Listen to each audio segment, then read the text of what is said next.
conversation going around this film in particular. And I emphasize the word conversation because I don't want this to be like a formal question and answer. Yeah. Because I think, especially for this kind of film, which is about communities, bridging divides, I think this kind of like bridging Q&A is maybe. Could you tell us about yourself, please? Oh, yeah. Introduce James. Yeah, hi everyone. My name is James. I'm a current PhD student at Berkeley and I study rights. I've also written a little bit about this Chinese American woman who wrote in Georgia. So this documentary hits home for me as well. I grew up in the Midwest too. So thinking about black-white binary and how I fit into a place like Detroit, which is, all the media around it is, black people this or white people that, and never really people like me. So this film also for me, even though I didn't grow up in the South, and certainly not in the early 1900s, it kind of rings true for me in a lot of ways too. So I'm excited to have a conversation going. Maybe for that first question though, I have the privilege of asking the first question maybe. This film is, one of the goals is of course bridging Black communities and Asian communities and thinking about why there are these tensions that have been produced, created, and maintained in a lot of ways. I'm curious if there was something surprising about how or why these tensions exist and why it's so difficult to build that kind of solidarity. Was there something surprising while you were doing the film that you discovered? Yes, and let me just back up a bit, is that my original intention wasn't to address this racial tension. It originally was a story of my grandmother and her unruly sisters. As you could see parts of it in there. It was about them, and originally the title was Unruly Chinese Women. It was really about her resistance against the patriarchy, and as I started embarking on this journey, that's when the whole Black Lives Matter erupted.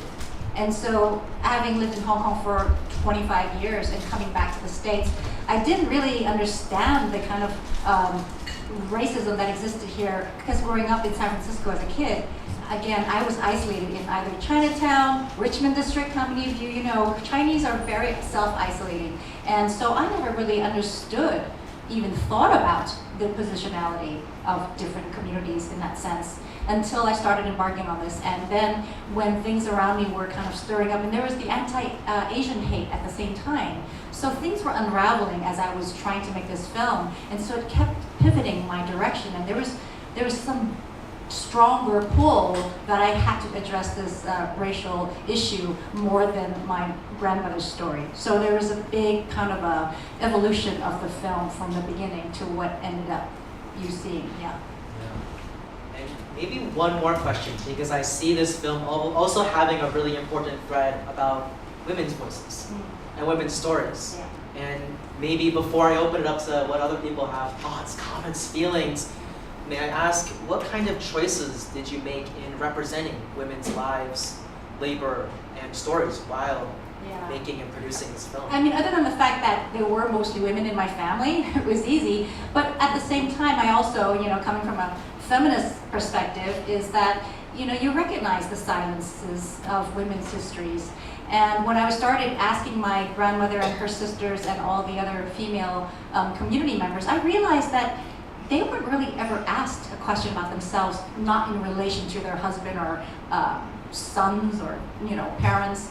And so when I asked them questions about their secret dates, they just lit up. And you know, these were the stories they wanted to share, and I felt that. And so it kind of encouraged me to kind of push even deeper. And so I feel like these, and it's not just their little cute stories.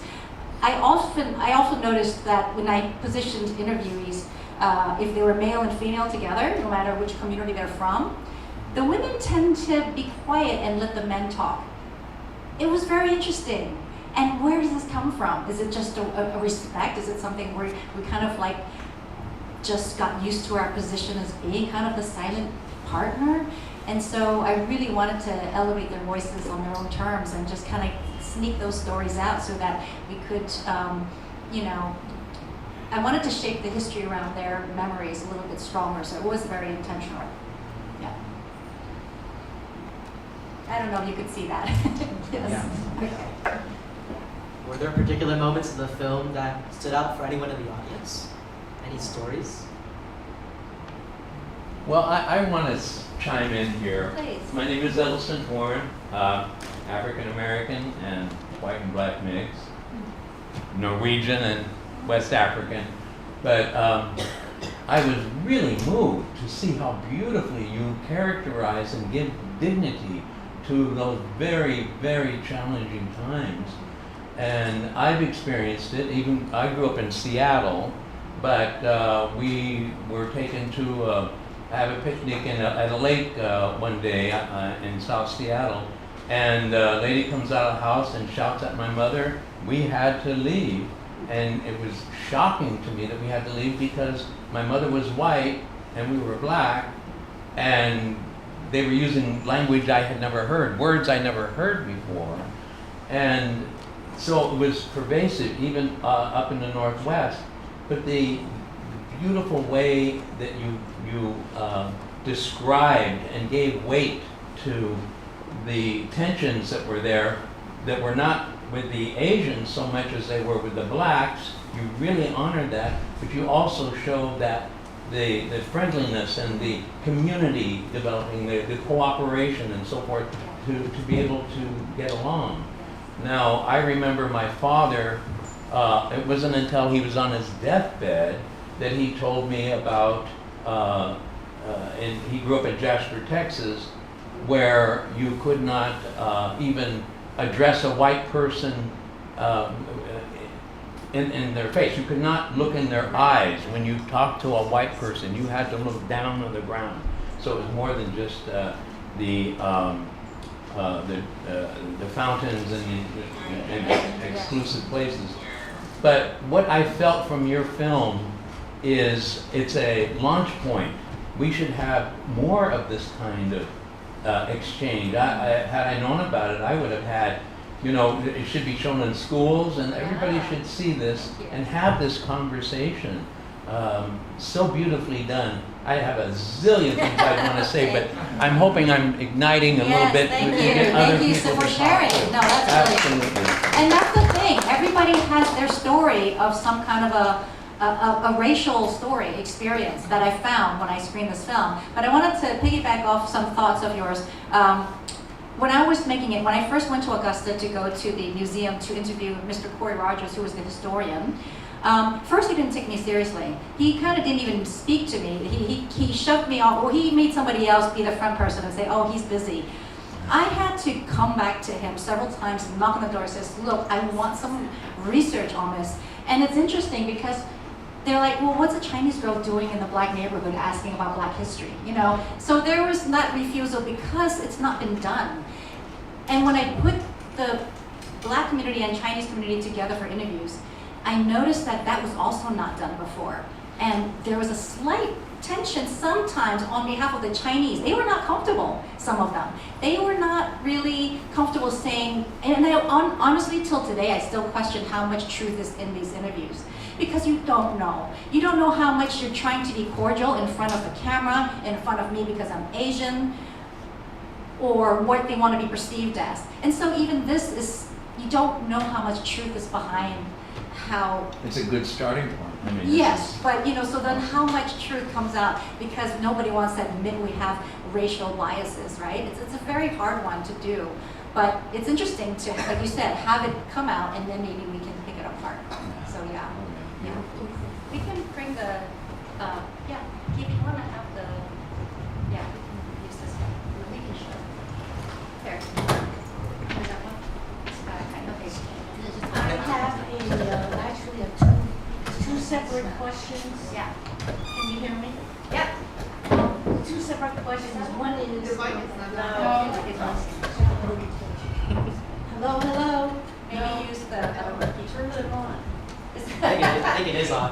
Just use the other one. Yeah, use that one. This one. Yeah. Hi, my name is Marion Kwan. I have two questions, sort of separate. One is, I'm very impressed with the theme that you decided to have, and I wonder if I felt that you were so courageous to put this together, and I wonder why. Why did you have made this film? Well, you want me to? Yeah. Can you hear me if I talk like this? Okay. Yeah. So, like I said, it was originally a story of my grandmother, but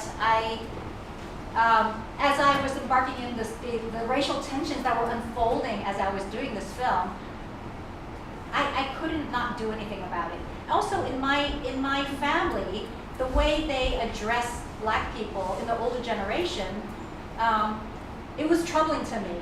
And why were there negative connotations to the way we addressed our terminology? And so these things were bothering me. And also, my grandmother I was very close to, and I used to just ask her what was life like living in a Black neighborhood. So it was always a question I've had because nobody really answered that for me. And there was nothing out there to allow me to understand it deeper as well. And so I think all of these kind of curiosities have driven my need to do this. Thank you. Thank you. The second part is very different. I was born about 2 blocks from here. I was born in Chinese hospital in San Francisco. I have been in Hattiesburg, Mississippi. I was a civil rights worker in 1965 and 1966. And it was long after I left Mississippi as a civil rights worker, came back to Chinatown.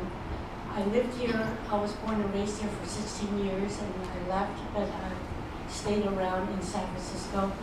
But when I was in Hattiesburg for 2 summers, I'm so grateful that I did not know there was a Chinese community, because if I had, I would have rushed over there and say, hey, I'm Chinese too.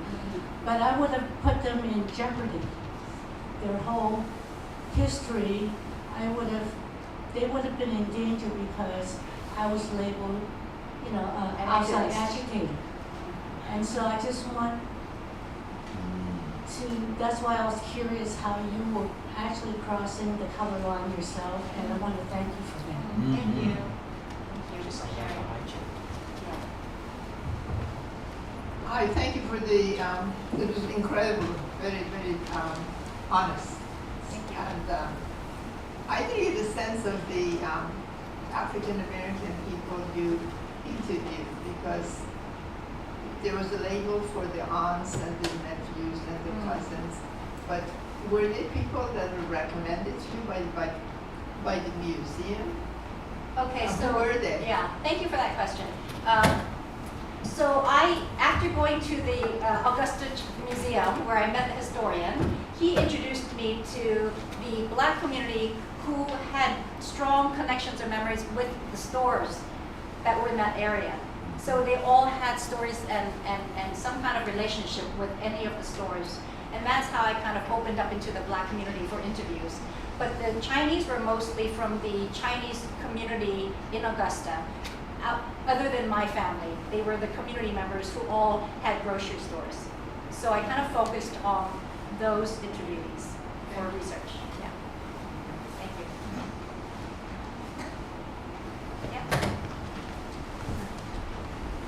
Hi, my name is Mary Eng, and I turned 65 last week, which is important, because not because it's my birthday, but because I remember the black and white TV of Martin Luther King's funeral, and then a month later, RFK funerals, and I remember all of that. Anyway, it struck me how regional, and I don't mean that in a demeaning sense, because you did a deep dive and I loved it. And I hope PBS picks it up. Oh, it Point did. of view. It was on. Was it POV or where? It was on America Reframed. Wonderful. Yeah. So then that makes me get on passport. So I'd love for people that I know to see it. So it's nice to know about that. Anyway, it's very regional because it's the slavery states that your family, mine came over 200 years ago.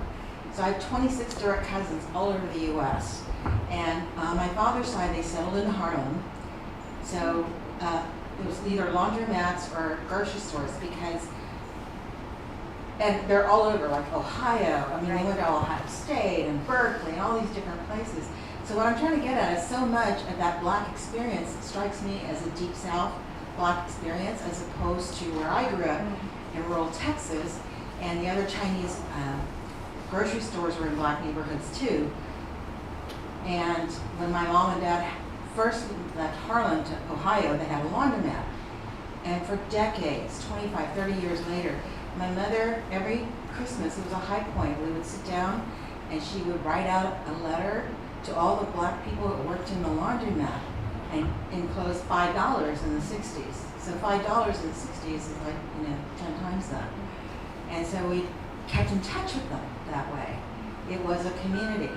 And the distinctions, some of the distinctions you made, I think are aggravated in the slavery states, but it was quite different for me as a child in the 60s in rural Texas. And I noticed Kamau Bell, who I met briefly, that's a nice, linkage as well. So I don't know if I have a question, but it's just to unearth another experience. And I never lived in a house until I graduated college. And I also came away seeing not a caste system, but a mercantile versus the American, because the Chinese have had businesses for 5,000 years. So they came in with that mindset, start a farm, start a business. And it's always pondered to me, like, why didn't these people in the Black neighborhoods form and create a Black store? And they tried that in Houston, but what ended up happening was the robbery rate was so high, the store had to close.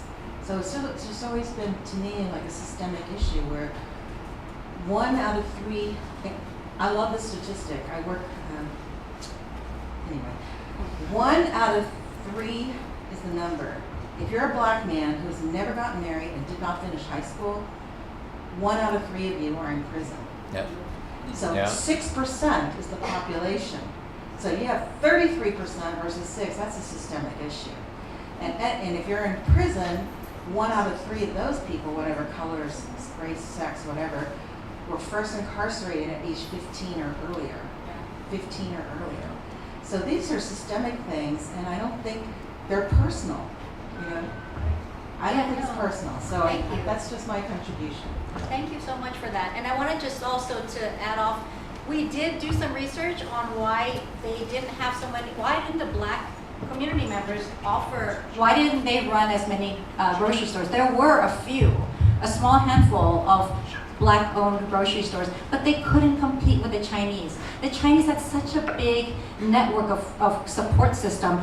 They had the means to buy fancy freezers. They had the means to bring in international kind of products that the Black community just couldn't compete with. So even as a neighbor, I'm not gonna go to, my friend's place because he doesn't have that fancy, flour that I wanted. So there were some realistic reasons why the Chinese kind of overtook the businesses. And I think there might have been some tension because of that, but like any business, right? There's this competition thing that kind of goes on.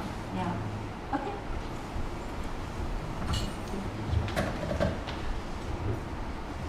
My name is Dennis Tom, and I'm part of the Follies. But I'm from Tucson, Arizona, and they always make sure that they say he's not from San Francisco. The thing I wanted to, you just hit on, and which I also, in my background, is my grandfather owned a grocery store. And all of a sudden, the last 20 years, I found out a little more about the history of the Chinese, and see, just recently, within the last couple of years, I've now kind of put all this stuff together. And what's interesting, at least this is my assumption what happened. My grandfather showed up in Tucson, Arizona in 1880. He worked on the railroad. That was a one-way ticket. Said, okay, thank you for laying the tracks, and that's it. So he had to find out something to do. And now this is a stereotype, of sort of what happened. So they were, most of the Chinese at the time were from a area that was a farming community. So the people they sent here to San Francisco to look for gold, and they didn't find it. They wound up working on the railroad because nobody else would hire them. They had no money, da da da da. So they worked on the railroad. My grandfather wound up in Tucson, Arizona. And this is my assumption, that group of Chinese, which were pretty big, didn't have anything to do, so they went back to farming. They started farming, and so what they didn't eat, they sold. So they became truck farmers. Little by little, they started maybe owning a grocery store from what they made. And then the stores, they would tell their friends or relatives that would come here that needed a job. They would rent up their store and go buy another one. And so that's how the store business in, at least for the Chinese in Tucson started. Sure. And here's the segregation one. At one time, nobody other than whites could have own property or work outside of 1 mile from the center of town of Tucson. And how you would find out where the center of Tucson is, you would put a dot you connect the dots of the Chinese stores, and it created a ring around Tucson. That's how we found out, oh, well that's where that was. That was the segregation. And that was everybody. The only was no American Indians, no Mexicans, no whatever. It was only whites. So that's where the pure segregation was. And to me, that is economics. Whoever showed up first decided we don't want the competition outside of that. So we started making rules. They started making rules what would happen. Oh wait, so the grocery store business, I'm just trying to tune in because my family, that's what they did. That was the grocery business. And one of the interesting ones I heard from another movie is that we started giving out credit. Yes. We started Visa, but then the bad thing about that is they never charged interest. So a lot of times we never got paid. Yeah, and the other one is that there's a relationship. The areas like this ones that didn't get burned down, the family around them, they relied on the grocery store. They only got paid once a month, and so they had credit. And so also there was other competition. So you wanted to make sure that your customers would always come back to you and not go to the other one down the street. So it's a little Competition interesting. even between the Yeah. Chinese community. So I don't want to Yeah. get too far into that, but I thought it was very interesting that now all of a sudden it is tied in to that era of grocery stores. Yeah, No, all they- over they- the country. yeah, And, yeah, you know, yeah. you were saying Throughout that all it's over the everywhere. country. It's not just the Yeah. South. Everywhere. How many This- of you have seen Sinners, the Oscar-winning? Oh, So, yeah. you know, isn't it interesting context? After you watch this film, my documentary, to know that grocery store existed. You know, so this is the historical backdrop to the story in The Sinners, which I think is fascinating. It gave, you know, texture to, oh, I know, because that could have been my grandmother running the store, that young teenager, yeah. right? So it's really fascinating to think about our entangled history. So thank you for So, sharing. and that's what clued me on, because all of a sudden I've gotten this information about grocery stores Yeah. and stuff. Thank you. I think Thank there's you. a question in the back. Thank you very much. Thank you. Oh, one last thing. I think this is really. When I was a kid, I would be in the grocery store, and this is a racist story. This old black man would come by, and he'd say, "Are you Chinese?" I said, "Yes." And he says, "Do you know how to speak Chinese?" I said, "No." He says, "Well, I'll teach you." That's great. So he would come once a week when you had to buy groceries and give me about a 15-minute lesson in Chinese. And I asked my father, I said, how good is this Chinese? He says, very good. And I thought that was very interesting. Because you're Chinese, you need to learn how to speak Chinese. That was very interesting. Yeah, great story. Thank you for sharing.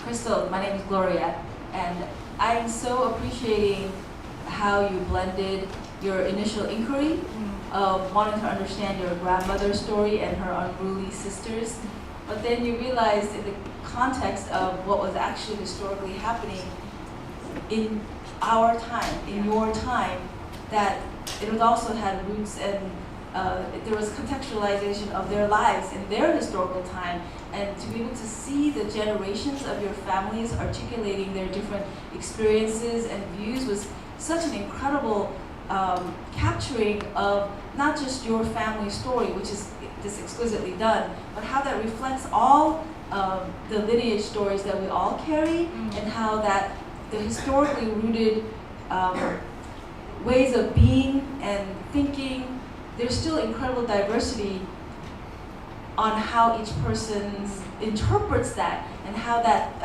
that particular one family who really reached out and connected to their local customers and neighbors survived in a way that others didn't, and we all make our way.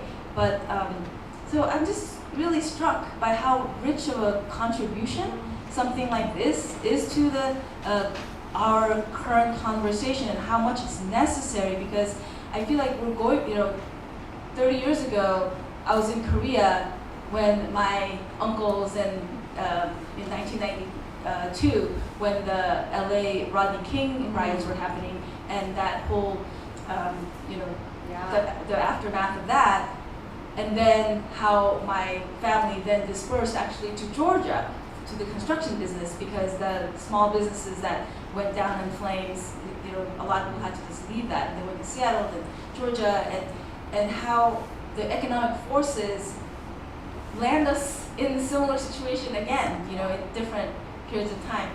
And so I just want to say thank you for sparking the conversations that need to happen, because even right now, as we're saying, with what's happening with our national conversation and how it's materializing even in the Bay Area, we really have to ask ourselves, we grew up reading about Anne Frank, and then we're thinking, well, would we open our attic to Anne Frank? And it's a real question about like, what is the most pressing thing, and how do we engage?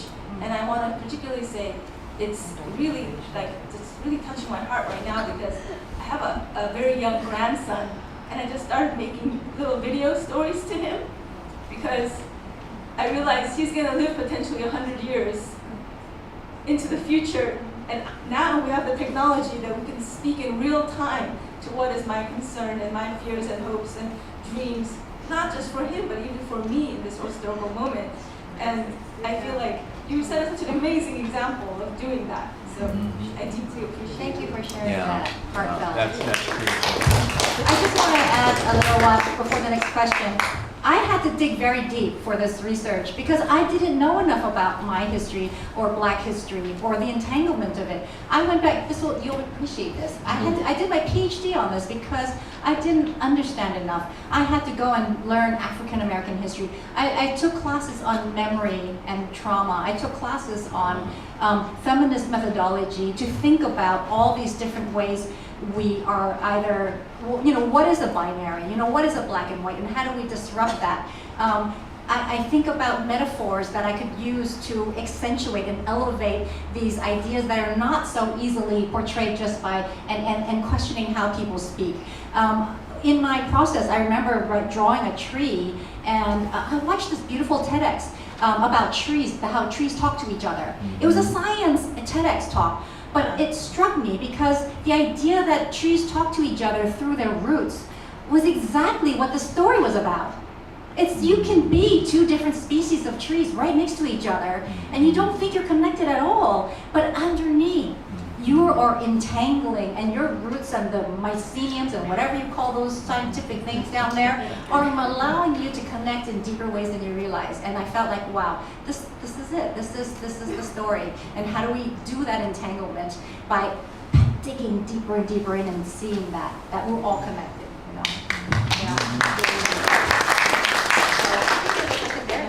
Hello, my name is Alexander. I have 2 points. The first point is it was kind of incredible to see like the similarities of your family compared to my family in terms of like female dynamics and how big. My mother she's one out of 11 kids. So, and like 9 of them were all females and only 1 son. So when I saw like the aunts and like grandmas, like, I had that similar home, familiar. And I think what stood out is like every single one of those women were very strong. They went through trauma, went through life, but was really rooted. And it seemed like this, like how they endured their life and continued. And I can see a lot of similarities with my aunts and my grandmas and stuff like that, because they went through very similar like patriarchal systems where they had to like sit back, but in reality they were all heads of their house. Right. And I kind of, it leads to my questions, like how do you, like for the generations now, like I know in a few years I would have my own kids and hopefully I have a daughter, like how do I tell them like they're going to be in spaces where they're going to be seen as secondary, but like how do you like instill them to be that forefront? Because like I look, like my dad was a strong man. Like I know a lot of families where the woman is like if she wasn't there, the whole family would crumble. But like his traditionally, because I'm Nigerian and other foreign cultures, it's seen as the man is the head of everything. So what would you like recommend? What would I instill to like my future kid? You know? That's a big burden of a question for me to answer. And then if your kid doesn't turn out as good as you did, you're gonna blame me for saying that. That's my son. I mean, like, how do I instill things on them? You know, I feel like voice is very important. You know, and it's not a gender issue. It's just how do you find your voice? And I think sometimes when we come from a very not necessarily oppressive, but just maybe a self-isolating family, and you're not encouraged to do the things you want to do and find your own voice and be heard, I think those are stifling. And I don't think that's necessarily cultural, but there are those issues that come with it. So I don't know. I mean, you gotta take pride. You gotta give them to shine in whatever little thing they say. And I feel like those are moments that light up something in you and go, wow, I think I can do this, or I have this moment of thought that I can pursue and I want to do it. And I feel like it just starts from these little sparks of confidence. And I don't know that if that helps, but that's just how I kind of, you know, I'm a free range mom. I don't really do the old tiger mom thing. I let them roam around and they get their hands dirty, and I think that's also part of it. You can't protect them too much. But that's just my 2 cents. But can I just say something about when you first said your resonance with the family? When I shared this film at a Black Film Festival in Texas, the first time and only time I had this reaction, when my Aunt Lorraine, the one in green, she came out, the whole audience laughed. And I was like, why? This is not a funny moment. And then I asked them afterwards. I realized, they said, that's like my aunt. I know that woman. So there was a resonance with, you know, not color. Yeah. Everyone knew that crazy Southern lady. So yeah, it was kind of interesting. Yeah. I think there's a question over here. This lady here. This lady here. Question? Oh, I think. Oh, okay. So the lady. And then back to the guys there. Well, first of all, thank you so much for doing this documentary. I didn't even know this was happening until about an hour ago, and I found out about it on a, like it's like a Bay Area, what's happening or whatever. It was a Black History Month like thing, and it had little things going on, and so this popped up. Yeah, so it worked. But I appreciate you doing this. I am very. It's touching to me because it's troubling the tensions that exist between the Black and the Asian community, and I've never really understood it, and I've had experiences as a child. And a little bit about my history is my dad is half Black, half Chinese, and I don't know my Chinese family because he was born in 1939, and I don't know what the circumstance was. I just know that my black grandmother and my Chinese grandfather had a child who was my dad, but I don't know anything about that. It could have been So- that story. It could, yeah. So that resonated with me. So it's sad. It's sad that I don't know, and I don't know the circumstances, and I don't even know how much my dad knew his biological father. I mean, technically, I should have an Asian surname if they had been together. So, and that was in New Jersey. So that was in Jersey City, New Jersey, when that happened. And then as a child, I grew up in a neighborhood. I grew up in Oakland, California. I grew up in a neighborhood that's predominantly white still to this day. I don't think in the charter, they did not allow black people or Jewish people, I think, to live in the neighborhood until like the late 60s. And I think there were black families there, but because I just think they paid attention to the charter or whatever, but there weren't many. But they did allow Asian families to live in the neighborhood. And I remember as a child, there was an Asian family that lived up the street from me who had a daughter, and there were white kids, and we were the only black family, my sisters and I were young, on that street. And so we played with other white children, and we played with, I can't remember her name, but very sweet, like Asian girl, but they wouldn't let us come into their home, and they would not let us come to her birthday party, but they did let the white kids in the neighborhood. And I remember asking my mom, and my parents were just like, didn't really know how to explain it to us, but even the daughter was confused, right? But at the same time, there was an Asian family that lived right across the street from us. Beautiful, wonderful family. We would eat dinner with them. Their grandchildren would come over. I remember being in that home. I distinctly remember the smell of the food in that home. And I love food, and I loved being there. So it's troubling that this still, that it was confusing to me, because I felt like I understood the black-white racial tension and things that existed. It was so confusing to me as a child that this other person of color, and I never understood it. So I do appreciate you bringing this to light, opening these conversations and creating spaces for people to have these conversations, because there's so much beauty in both cultures, and there's so much that's not known. There's a lot that's not known about the early Asian experience, and really in the history in San Francisco that a lot of people don't know, that I know a little bit about. And there's a lot about Black history in America that most people don't know. And so to have systematically these people of color sort of put at odds against each other when there's so much history that's not told. Yeah, and that's why I think micro-histories like this are important. Histories from below with these very just ordinary stories, that aren't archived in like the bigger histories. Yeah. These are more revealing than a lot of the big And the textbooks. similarities, just like you said, that when you see, there are times when I see Asian men and I'm like, oh, that's my dad. I feel like that could be, I feel like there's a lot of similarities there that probably are not talked There's a about. documentary, I don't know if you remember it. I think she was a politician. She's half black, half Chinese, and her whole search was to find her father. Her biological father? Yes, Yeah. and then they traced her back to the Chinese village where he was from, and it was all about that finding if somebody might know this film, I don't know, it's a documentary about her trying to search her Chinese Well, roots. I hope Anyway, some think point that's you resonate. Yeah. Right, yeah. Yeah, Thank you for sharing. Yeah, thank you. Right, Did you have a quick, there's right in front, the gentleman in front. Hi, Kalina. I had this sort of question where I think the film, which I thought fantastic, it had this really strong theme on the Chinese grocery store and sort of these communities and these intermingling of communities with the Black community and the Chinese community, sort of by a forced location. And I think one point that struck out to me during it was it was sort of contrasted with the inclusion of the guy in the film talking about its stuff in the context of Black Lives Matter, which is this, entirely sort of national internet-based reaction. And I guess I'm kind of wondering, in sort of that context, did you think at all have any thoughts on that of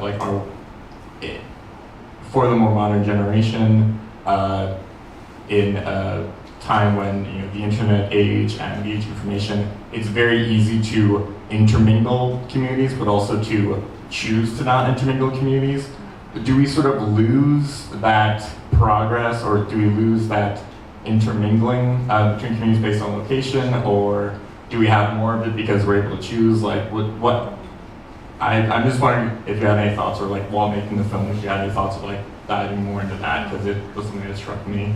So I never grew up being active or encouraged to participate in protests or the civil rights. I wasn't part of that. So Black Lives Matter was the first time that pulled me into something that I felt like I could be a part of, and actually being a part of that kind of collective voice gave me a sense, it made me understand why these things exist and why there is that energy and full power. But to your point about the social media and kind of the potential lack of, like a detachment almost sometimes, I see that too, because we can choose, and there's all this fake ways to entice you into a certain way and exclude other people. So it's very dangerous at the same time that this power of this access to material can split us in very strange ways. But I think overall, though, it should pull us to activate us more. There's no excuse not to know what's going on in the world at this point. I feel like there's no excuse for being ignorant of saying, well, I didn't know that they didn't have, that all Chinese ride bicycles, and that there's just no excuse. I feel like, and we all have to do our due diligence to learn about the world, and it's on us. I feel like to be on whatever's right side. Yeah. Was there a question thrown back over there, or do you want to kind of continue? Do you mind if I go there and then and back then come back? to you? Okay, This guy's, yeah. he's been waiting for a really long time. I feel really And I think we have to wrap soon, because I know we said till 6, but we're already running over. Oh. 5 more minutes? Okay. Yeah? Otherwise, yeah. Do you wanna- Yeah. Yeah, thank you so much for this film. I guess I have a couple things to say. This really resonates with the work of Claire Jean Kim. I don't know if you know them, a professor at UC Irvine. She works on the racial triangulation theory of between Black, Asian, and white, and also I think she had a book recently on Asian Americans and anti-Black world. So I think a lot of this just resonates a lot with her work. I also wanted to kind of mention, people have been talking a lot about systemic issues here and how it explains some of the tension between Asian and Black communities. I'm curious what you think about this. I think someone mentioned LA riots. I think the Stop Asian Hate thing, I think also could be interpreted through the lens of actually friction between Asian and Black communities, because the media did overemphasize Black perpetrators in those incidents, and also, quite frankly, if you talk to some of the store owners, they have been targeted by Black teenagers or Black kids a lot of times, and so I think a lot of systemic issues feed into that. I think slavery, Jim Crow, all these inequities that exist within the Black community that push them towards some of these acts. And also the Chinese community or the Asian community kind of responding. And kind of, you talked about in the film being like, oh, this perpetuates the stereotypes of Black teenagers or Black kids coming in and being violent in these stores and whatnot. And so, just curious about your thoughts, how systemic issues, how racial inequality, how slavery, how Jim Crow have contributed to the tension between the Asian and Black communities. Well, I'm going to answer that by sharing that my process was, the most important and the most challenging process I had was bringing on a Black consultant. So I had this lady, she's actually from the Bay Area, she's a filmmaker herself, but she was the most, what's the word? So every time I wrote out my narration that I was going before I was going to record it, I would send it to her and she would give me her feedback on what I was narrating to say. And she was so brutal. She made me feel like I wanted to crawl under a rock, for real. She says, like I would have a shot of maybe the 2 customers coming out of the store, and she says, what's that? You can't use Black people as wallpaper. And I didn't think of it as that. It wasn't intentional, but I didn't think. So she put my mind into a place. The scene with Cedric talking about the prison, I think that resonated with all of you to think, oh my God, he couldn't, get it out of his mind that his mom would leave him in prison. But the more important message was that I didn't get it. And my consultant wanted me to cut that scene out altogether. She says, you cannot, that will perpetuate, to your point, race, Black, what is it that the image or the stereotypes, how does this perpetuate that? And again, I didn't understand it. A simple line like, oh, he sat on the back of the bus, she would remind me brutally, who is the he? Because if it's Chinese in the back, it's not the same as being black in the back. And she would just pound these things to me until it was like being the worst student and having to rewrite your essay until you got it approved. And that learning curve was really, really important though, to learn to hear what I didn't know. And I think that we all have to go through that process because we don't know what we don't know sometimes until we say something wrong or think something wrong. So yeah, I wanted to share that. Thank you. Thank you for those who need to sneak out and go. We'll have one or two more questions. Thank you. Last two maybe? Thank you. I just wanted to say that I think your film is more relevant at this particular time in our history than it could ever be because of the way the current administration is trying to whitewash what you're talking about here. And I'm just wondering if you have plans to distribute this widely in some way or how it can be seen by more people. I wish I knew the answer to that one too, because I'm just an indie filmmaker and I wish somebody who had the power could listen to that. I do have it on an education distributor called Good Docs, so people from educational and community centers can come and access my film.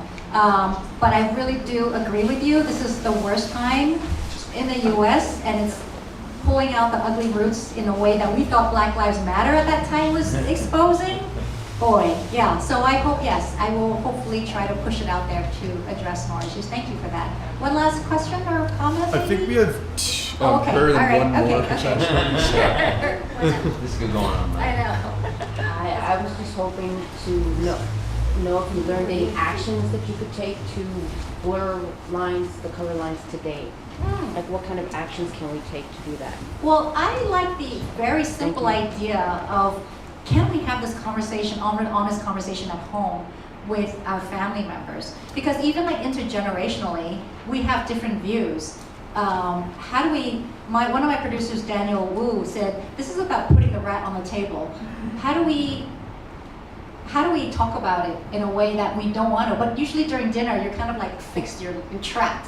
So if you can ask your parents about something or why you have this attitude against Black people, and put it out there and have this discussion, I think, you know, or going to lunch with, or a community, I feel like it needs to be these soft, casual conversations where we can sit together in a room. If this was a dinner place, we would have like tables and we could mingle and talk about this. I think maybe those are small ideas of how to move it ahead. Do you have any suggestions?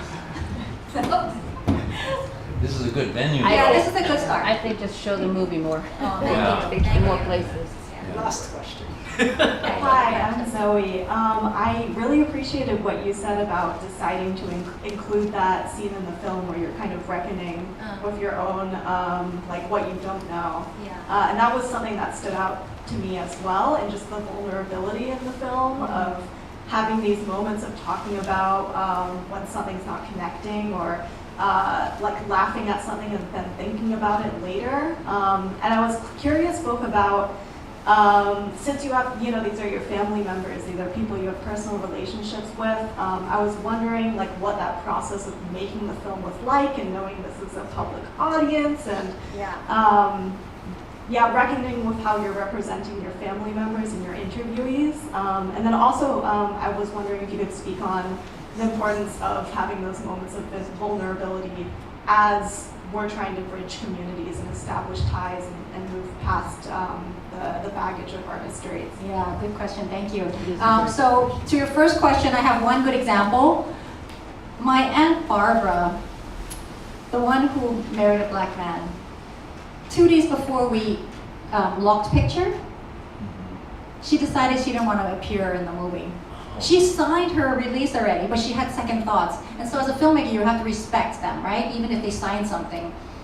And so in those 2 days, I had to work with my editor and said, shit, how can we still tell the story without the parts that she refused to be in?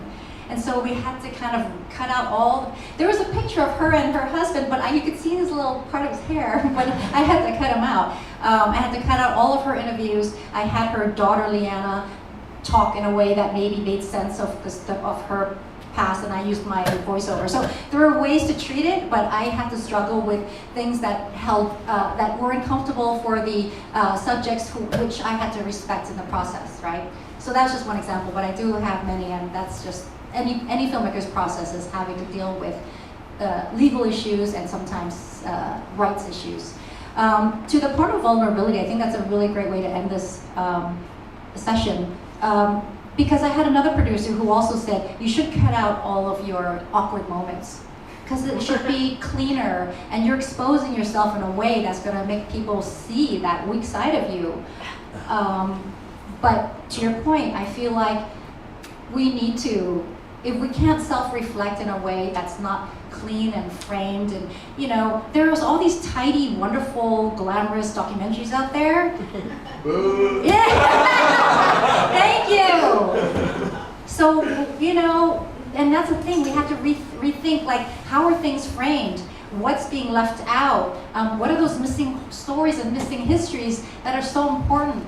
And so if we can think beyond what we want to portray ourselves to be, then maybe we'll have a more honest picture of what we're dealing with and how are we going to move forward with that. So flipping the lens back on yourself, even as whatever you're doing, I think is very important, no matter what phase you're in, right? To think about what your flaws are or what you misunderstood at some point, and just to, I think that was back to your question over there, is like, what's the takeaway today? Is maybe just to do a little self-reflection. And I don't want to be all educational, boring here, but I do feel like, I want you to go away thinking about, what is your relationship with your community and how did that come to be?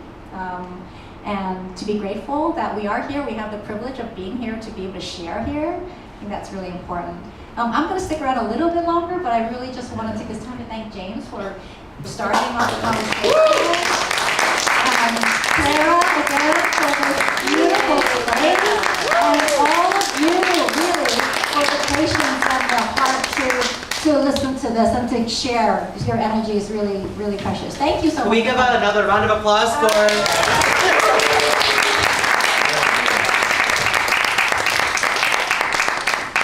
And on that note of vulnerability, thank you to you all. Everyone who came, shared your thoughts, engaging conversation. This kind of film would not be possible without the stories that you all have, frankly. So thank you for coming. And stay tuned. Their lives in the future. I think that's what I wanted to say. It never comes out. It's up here, but I couldn't put it together. Until I asked the question, it's not what I really wanted to ask. It actually did. And about that 513, it was just weird, the connection. I just had to share with somebody, like, see what I think I said. I know it's not about me. I'm so sorry if it came off narcissistic. I did not mean it that way. I just thought it was weird to find something, because my nieces, they are half Creole, so on their father's side. And so my sister, she married. It's funny for her, and now my husband's mom, and I get along better than she lets me call her mom. She doesn't like my sister. And I think it's freaking hilarious, because I know how to treat my elders. She often doesn't. Alright, we're gonna run off to our class. Yeah, oh, you gotta go to my class. Alright, see you in class? Yeah, that's right. Thank you for coming. Oh yeah, of course.